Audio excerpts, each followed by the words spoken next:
Hammaga assalomu alaykum. Bugungi darsimizda reading part 4 da yana davom ettiramiz. Two sports brands degan true false not given mashqini ishlaymiz. Bu ham imtihonda ko'p tushgan testlardan biri. Hop, biz boshladik. What was Rudolf good at? Rudolf nimada yaxshi edi? Fighting wars, jang qilishda, ya'ni urushlarda qatnashishda, biznesda, oyoq kiyim ishlab chiqarishda, bread making qilishda. Endi ko'ramiz qaysi jumlada aynan Rudolf nimada yaxshiligi haqida gap ketgan bo'lsa, o'sha to'g'ri javob bo'ladi. The small town in Bavaria is very famous in Germany because there's the home of the Dassler brothers.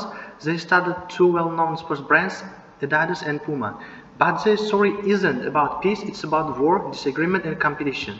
In 1924, Adolf and Rudolf started making shoes and soon had a small shoe business. The elder brother Rudolf, or Rudy, was a veteran of World War I. He was a good businessman and knew how to sell things. Ana mana shu kelib chiqyapti. 24-yilda Adolf va Rudolf o'zlarini oyoq kiyim ishlab chiqarish bizneslarini boshlashdi. Katta aka Rudolf birinchi jahon urushida faxriy bo'lib kelgan. U biznesda yaxshi edi, yaxshi biznesmen edi. Mana aynan mana shu yerda javob kelib chiqyapti. Xo'p. Bizda mana shu yerda beradi mana. Bunday qilib turib to'g'ri javob B bo'lyapti. U biznesda yaxshi bo'lgan. Dassler endi nima bo'lgan yoki kim bo'lgan? Were very popular when they started show making. Dasslerlar deyapti, oyoq kiyim ishlab chiqarishda eng zo'ri bo'lishgan. Fought both world wars. Ikkala jahon urushida ham qatnashganlar. Asked an athlete to wear their sports shoes. O'sha mashhur atletdan, sportchidan o'zlarining oyoq kiyimlarini kiyib ko'rishni so'rashgan. Made 100 shoes every day before 1936. 1936-yildan oldin har kuni 100 ta oyoq kiyim ishlab chiqarishgan. Endi aynan qanaqa jumla beriladi, buni ham topamiz. Hop.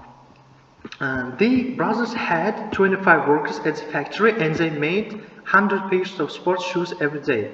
During the 1936 Olympics, Eddie Dassler drove the Olympic Village with a suitcase full of sports shoes.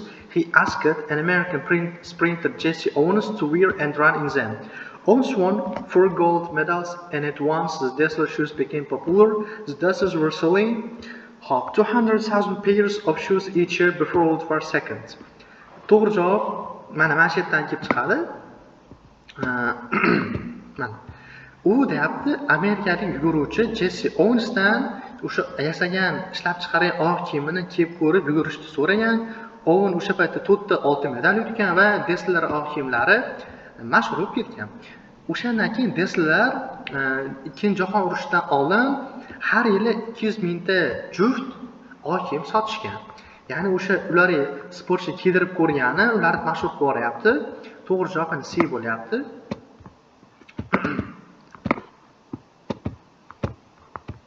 Uchinchisiga o'tamiz. According to the text, the Puma is. Matnga ko'ra Puma nima? Tez yugurgan mavjudot, xalqaro brend bo'lgan Rudolfdan keyin symbolized the mountain, tog'ni ifodalagan. Was first name came to Rudolf when he started his own business.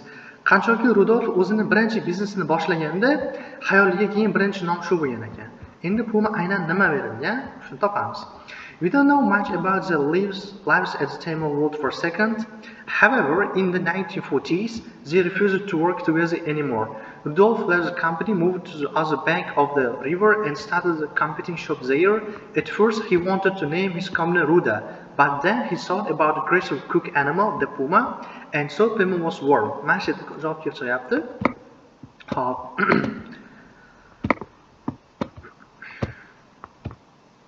Hop, ikkinchi jahon urushidan keyin deyapti, biz ularning hayotini yaxshi bilmaganmiz, biroq 40-yillarda ular bir yillikda ishlashdan bosh tortishgan. Rudolf kompaniyadan terib ketgan, o'zining shaxsiy nimasini shopini ochgan.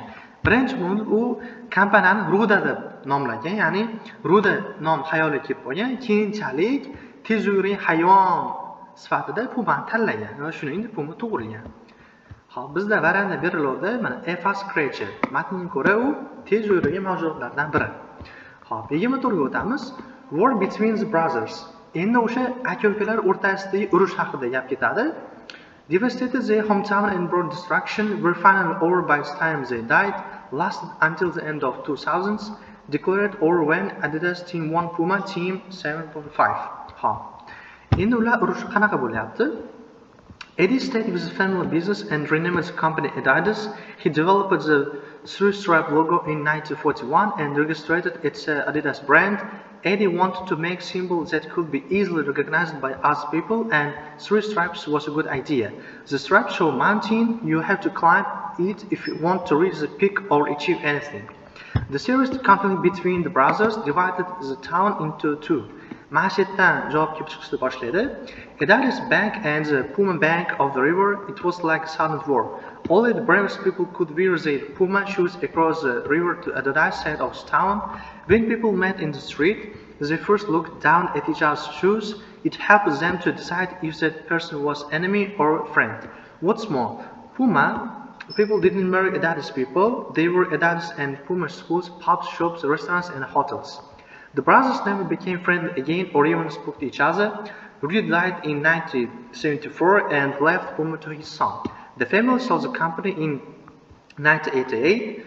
Eddie died in 1978. His son was the head of the Adidas till his death in 1987. Today, Puma is controlled by a big French company and Adidas is owned by a number of companies.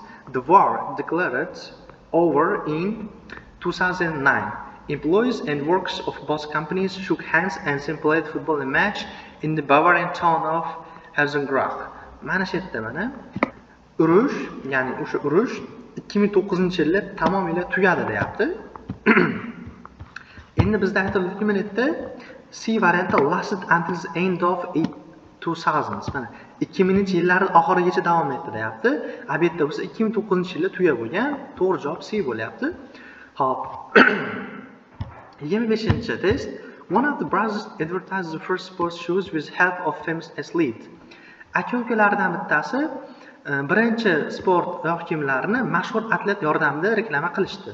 Biz mana shuni javob yuqorida ko'rdik. To'g'ri javob true bo'ladi, chunki u mashhur sprinterga borib turib kiyib yugurishni so'ragan, natijada mashhur bo'lib ketgan. A trip to the mountain gave the idea for Adidas logo.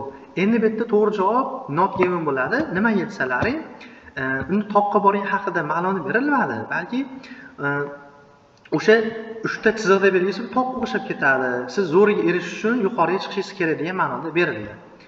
Hop, 27-si. The people of the town were involved with the brothers' quarrel. Hop, o'sha shahar odamlari aka-ukalarning urushini oqibatida bo'linib olgandiki, to'g'ri javob true bo'ladi bu yerda. Hop, now Adidas and Puma belong to the Dassler family. Hozirgi kunda Dassler familyga tegishli deyapti Adidas bilan Pumani. Endi bu to'g'ri javob umuman false bo'ladi. Bu ma'lumot umuman noto'g'ri. Naborat ular boshqa kompaniyalarga ajrab ketgan. The results of the football match caused an outbreak of the war between the Adidas and Puma companies. Endi bu yerda ham to'g'ri javob false bo'ladi. Nimaga aytsalaring, futbol matchning natijasida yana urush kelib chiqdi Adidas bilan Puma kompaniyalar o'rtasida deyapti. Naborat ular qo'l ushlashib, ya'ni birga bo'lib futbol o'ynashgan. To'g'ri javob o'shaning uchun false bo'lyapti. Ma'lumot ham noto'g'ri bo'lyapti bu yerda.